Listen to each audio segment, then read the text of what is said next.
Assalamualaikum warahmatullahi wabarakatuh. Waalaikumsalam warahmatullahi wabarakatuh. Alhamdulillahirabbil alamin wa bihi nasta'in wa ala umuri dunya waddin. Wassalatu wassalamu asrofil anbiya'i wal mursalin wa ala alihi washabihi ajmain.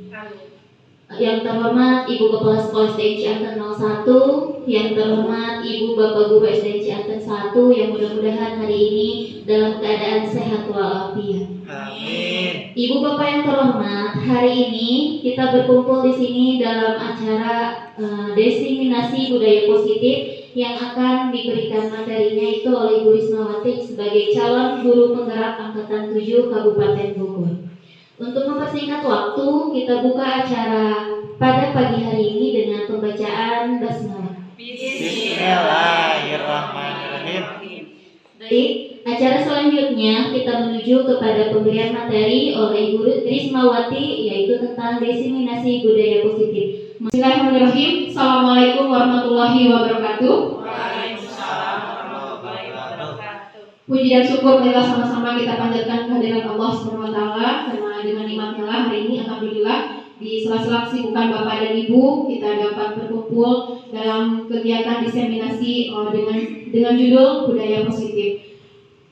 Salawat dan salam semoga tetap tercurah kepada junjungan Nabi besar Nabi Muhammad SAW. Yang terhormat Ibu Kepala Sekolah SDN Cianten 01, yang saya hormati Ibu Bapak Dewan Guru SDN Cianten 01. Sekarang rancangan aksi nyata yang saya lakukan adalah setelah saya mempelajari modul 1, ternyata ada kesadaran pentingnya guru memahami posisi kontrol. Jadi berkaitan dengan tugas kita, pentingnya guru memahami posisi kontrol yang berpihak pada murid dalam penerapan budaya positif di kelas maupun di sekolah. Jadi kaitannya dengan posisi kontrol. Posisi kontrol itu apa sih? Nanti dijelaskannya. Jadi ini latar belakang awalnya ketika saya sendiri menyadari ternyata posisi kontrol itu sangat penting bagi guru. Yang pertama, menciptakan murid yang merdeka dengan budaya positif. Jadi garis bawahi dengan kata murid yang merdeka. Merdeka yang bagaimana sih? Apakah sesuai dengan kurikulum merdeka yang sedang kita laksanakan? Terus yang kedua, menumbuhkan budaya positif sekolah dalam penerapan profil pelajar Pancasila. Karena pada akhirnya tujuan pendidikan itu adalah profil pelajar Pancasila. Jadi ada 6 dimensi yang menjadi tujuan dari pelajar Pancasila. Kalau yang dinyanyikan, bisa Bapak Ibu? Nggak bisa. 1, 2, 3. Pelajar Pancasila beriman dan bertakwa pada Tuhan yang Esa dan berakhlak mulia, berkebinekaan global, gotong royong mandiri, kreatif dan bernalar kritis. Nah, keren. Tepuk tangan buat Bapak Ibu. Nah, inilah modul terakhir di modul 1, yaitu modul 1.4 tentang budaya positif. Mewujudkan visi guru penggerak melalui pendekatan inquiry apresiatif menggunakan tahapan bagja, menumbuhkan pembiasaan positif di sekolah yang lebih dikenal dengan budaya positif. Tujuan mulia dari penerapan disiplin positif ini adalah agar terbentuk murid-murid yang berkarakter, berdisiplin, santun, jujur, peduli, bertanggung jawab, dan merupakan pembelajar sepanjang hayat sesuai dengan standar kompetensi lulusan yang diharapkan. Jadi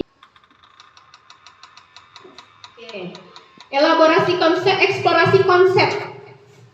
eksplorasi konsep di modul 1.4 ini adalah materi yang paling padat Bapak Ibu. Ketika modul 1, modul 1.2, 1.2, 1.3 dapat dilewati, di modul 1.4 materinya mantap gitu ya, mendaging kalau orang penulis itu bilangnya daging mendaging. Jadi banyak materi-materi yang kembali lagi ke guru gitu. Yang pertama, pengertian dari disiplin positif itu sendiri, yaitu merupakan salah satu cara penerapan disiplin yang bertujuan untuk menumbuhkan kesadaran serta memberdayakan anak untuk melakukan sesuatu tanpa sogokan, ancaman maupun hukuman. Ketika anak melakukan disiplin tetapi karena takut dengan ancaman atau takut dengan hukuman, berarti belum memudaya Bapak Ibu. Belum tumbuh keyakinan dalam hatinya untuk melakukan hal itu dengan baik. Jadi masih karena takut gitu. Dan mungkin berapa persen ya di sekolah kita anak melakukan sesuatu ya mungkin karena ancaman dan hukuman itu. Oke. Terus yang selanjutnya ke bawah dulu Bapak Ibu, teori motivasi. Jadi seseorang itu melakukan sesuatu karena ada 3 latar belakang motivasinya. Yang pertama, untuk menghindari ketidaknyamanan atau hukuman. Jadi ketika kita disiplin, ketika kita melakukan sesuatu, itu untuk menghindari ketidaknyamanan atau hukuman. Yang kedua, untuk mendapatkan imbalan atau penghargaan dari orang lain. Refleksi ke diri sendiri, saya pun sama seperti itu. 1, 2, 3 saya alami sendiri. Yang ketiga, untuk menjadi orang yang mereka inginkan dan menghargai diri sendiri dengan nilai-nilai yang mereka percaya. Jadi kalau yang nomor 3 itu, datang tepat waktu itu adalah hal yang saya inginkan dan saya hargai. Nilai datang tepat waktu itu nilai-nilai yang harus dijunjung sebagai guru, misalkan seperti itu.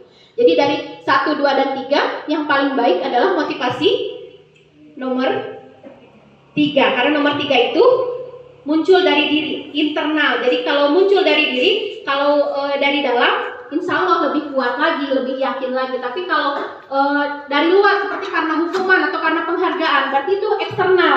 Itu tidak akan tahan lama Bapak Ibu. Ketika anak kita di kelas, ayo yang ini nanti dapat ini, nah itu tidak akan lama. Jadi mereka melakukan sesuatu ya karena ada maunya gitu, tetapi bukan karena keyakinan atau kesadaran dari diri sendiri. Kedua, di slide yang kedua, yang pertama adalah kebutuhan dasar. Di modul 1.4, secara garis besar kebutuhan dasar manusia itu ada 5. Yang pertama adalah kebutuhan bertahan hidup. Yang kedua adalah kasih sayang dan rasa ingin diterima. Yang ketiga adalah penguasaan. Yang keempat adalah kesenangan. Yang kelima adalah kebebasan.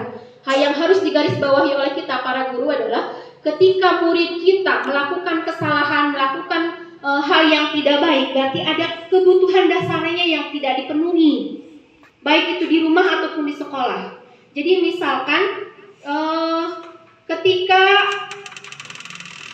anak malas mengikuti pembelajaran, mungkin untuk refleksi kita gitu ya. Ketika anak malas mengikuti, dianya maunya gimana gitu. Berarti kita misalkan tegur dia kenapa tidak mengerjakan tugas atau mau bagaimana. Mungkin kebutuhan dasar dari kebebasannya itu tidak dipenuhi. Mungkin anak bosan dengan pembelajaran kita, dia maunya dia yang aktif, nah gitu. Jadi kebutuhan dasarnya tidak terpenuhi. Kemudian mungkin ada anak yang caper cari perhatian, berarti kebutuhan dasar kasih sayang dan rasa ingin diterimanya tidak dia dapatkan gitu. Kemudian kesenangan, kebutuhan bertahan hidup, misalkan ketika anak tiduran di kelas malas gitu sebelum jam istirahat, kita malas amat, kamu kurang tidur atau bagaimana? Mungkin sebenarnya kebutuhan bertahan hidup, mungkin dia tidak sarapan gitu. Jadi ketika kita menghadapi anak yang spesial dengan masalah-masalahnya, yang salah satunya kita cari adalah kebutuhan dasar mana yang belum dia dapatkan. Ini kontrol guru, ini yang benar-benar hal baru bagi saya, makanya saya angkat menjadi aksi nyata. Yang pertama adalah penghukum, yang kedua adalah pembuat merasa bersalah, yang ketiga teman, yang keempat pemantau, dan yang kelima adalah manajer. Kira-kira kita ada di posisi mana sih selama ini? Gitu. Ya, penghukum, pembuat merasa bersalah, teman, pemantau, atau sudah sampai ke manajer. Penghukum ya otomatis stimulus respon yang biasa kita lakukan. Ketika anak kita melakukan kesalahan, kita hukum. Ya, itu penghukum berarti. Penghukum itu ternyata justru menghadirkan identitas gagal anak. Anak jadi tidak nyaman, anak jadi tidak, walaupun memang kesalahannya gitu. Jadi kita menghukum tanpa bertanya dulu ke anak atau bagaimana, berarti itu di posisi penghukum. Kemudian pembuat merasa bersalah, misalkan, ayo dong, nulis dong, kan udah diajari, masa nggak bisa? Nah, itu berarti pembuat merasa bersalah. Jadi setiap sesuatu, nggak bisa bantu ibu ya, kamu mah misalkan nggak kerja sama nih sama ibu, nah seperti itu. Itu pembuat merasa bersalah berarti. Sehari-hari dalam ucapan kita ke anak seperti itu. Teman, untuk teman mungkin masih jarang ya kita lakukan juga sebenarnya, hanya untuk tidak semua ketika pembelajaran anak dijadikan teman oleh kita gitu kan. Di 5 posisi ini saya merasa sendiri 3 besar itu, menghukum, membuat merasa bersalah, dan teman itu yang saya lakukan gitu. Dan yang pemantau itu seperti apa sih? Dari kesalahan anak yang berulang-ulang, kemudian kita diskusi atau pendekatan individu dengan anak tersebut. Ketika anak mau mengakui kesalahan kemudian mau memperbaikinya, jangan loss, tetapi kita pantau kembali. Jadi kita misalkan tidak mengerjakan tugas, misalkan datang terlambat, terus dia ketinggalan 5 soal. Nah, ketika istirahat, konsekuensinya kan harus mengerjakan tugas 5 soal itu. Nah, kita jangan los aja gitu, tapi kita pantau dia mengerjakan apa enggak tugasnya. Itu di posisi pemantau. Dan yang terbaik dari posisi kontrol guru adalah seorang manajer. Seorang manajer itu dia udah melewati pemantau. Jadi dia sudah bisa memberikan kembali kepada anak mencari sendiri kesalahannya apa, kemudian mau memperbaikinya seperti apa gitu. Jadi udah dibalikan ke anak. Jadi bukan kita yang mengambil inisiatif perubahan perbaikan masalahnya. Jadi dikembalikan ke anaknya. Anak itu yang dia menyadari kesalahannya apa, terus kemudian harus bagaimana ke depannya pemecahan masalahnya, selanjutnya ke depannya dia harus bagaimana. Itu di posisi manajer. Kita hanya bertanya aja misalnya. Nah, ini posisi manajer ini nanti balik lagi ke keyakinan kelas. Keyakinan kelas itu nilai-nilai universal yang diyakini bersama, berasal dari dalam dan tanpa paksaan. Ini yang akan menjadi aksi nyata. Diharapkan setiap kelas mempunyai keyakinan kelas yang dituangkan dalam kesepakatan kelas. Keyakinan kelas itu keyakinannya harus yakin dulu, bener nggak? Misalkan bersahabat, misalkan kan dari keyakinan kelas ya bersahabat atau disiplin. Disiplin itu nanti bentuk kesepakatannya apa? Misalkan datang tepat waktu, mengerjakan tugas, misalkan seperti itu. Jadi keyakinannya berasal dari nilai-nilai universal. Dalam universal kesehatan diterima nggak? Diterima. Terus apalagi banyak ya nilai-nilai universal. Misalkan kedisiplinan, kesetaraan, keadilan. Kenapa ke sekolah harus memakai sepatu hitam? Itu kan berarti ada nilai kesetaraan dan keadilan gitu. Jadi ada nilai nanti kesepakatan kelasnya memakai sepatu warna hitam. Jadi dari keyakinan diubah ke kesepakatan kelas. Bismillahirrahmanirrahim. Assalamualaikum warahmatullahi wabarakatuh. Saya Ibu Iros Rositawati, Kepala Sekolah SDN Cianten 01. Hari ini saya akan memberikan testimoni tentang kegiatan Ibu Risma di SDN Cianten 1. Calon penggerak Angkatan 7 Kabupaten Bogor. Diseminasi positif di SDN Cianten 1, alhamdulillah semakin kentara, semakin kelihatan, dan juga memberikan nilai yang positif kepada teman-teman para pengajar. Mudah-mudahan kegiatan-kegiatan positif di SDN Cianten 01 yang memang sudah dimulai dari dulu sekarang semakin lebih baik lagi, dan semoga dapat dikerjakan oleh semua guru-guru di SDN Cianten 01 ini.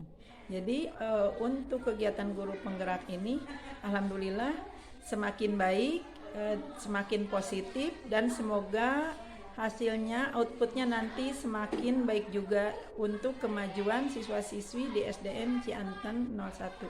Demikianlah kegiatan tentang guru penggerak Ibu Rismawati. Terima kasih. Assalamualaikum warahmatullahi wabarakatuh.